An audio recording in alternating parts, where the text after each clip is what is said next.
चिल्लाने वाली झिलमिलाती रात। अदिति एक आईना बेचने वाली लड़की थी। वह शहर में अपने माता पिता के साथ रहती थी। एक दिन अदिति को एक पुरानी हवेली में एक अद्भुत आईना दिखाई दिया। यह आईना बहुत ही खास है।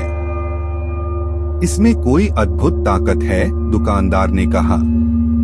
अदिति को वह आईना बहुत पसंद आया और वह उसे खरीद लिया। जब वह घर वापस लौटी तो उसने देखा कि उसका आईना अद्भुत तरीके से झिलमिला रहा था। अदिति ने देखा कि आईना में एक छोटी सी बहुत ही सुंदर युवती का प्रतिबिंब दिखाई दे रहा था। जब वह आईने के पास आई तो वह देखा कि वह युवती अदिति को बुला रही है। क्या आप मुझे अपने साथ लेकर जाना चाहोगी? युवती ने पूछा।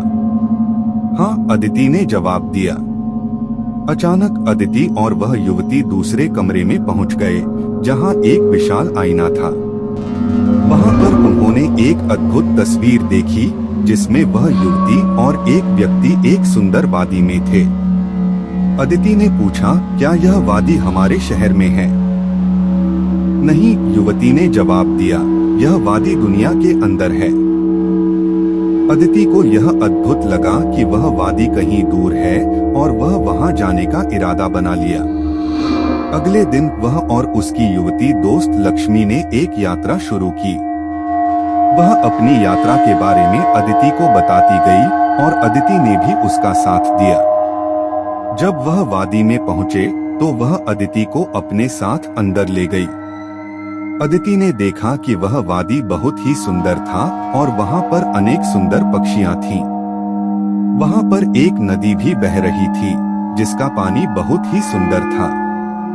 लेकिन जब रात होने लगी तो अदिति ने एहसास किया कि वह वादी केवल एक खिलौना था और वहां पर जाने से वह अपनी जिंदगी की सुख शांति खो देगी। अदिति ने अपनी युवती दोस्त को बताया, लेकिन वह उसकी बात नहीं मानी। अदिति ने उसे वादी से वापस आने का प्रस्ताव किया, लेकिन वह राजी नहीं हुई। अदिति ने सोचा कि वह कैसे भी उसे वापस ले जाएगी, लेकिन वह युवती अदिति को बाधा देने लगी। अदिति ने आखिर में उसे वादी में छोड़ दिया और वह वादी से भागकर आ गई। अदिति ने वादी में प्रवेश किया और आखिर में उसने वह आईना तोड़ दिया, जिसके कारण वह युवती और वादी दोनों लापता हो गए।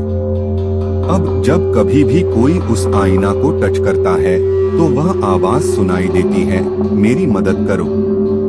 और अब वह आईना किसी भी दुकान पर बिकता नहीं है, क्योंकि उसके बारे में लोगों को यह जानकर डर लगता है कि जब वह आईना टच करेंगे तो वह भी वही भागेगा जैसे उस युवती भागी थी।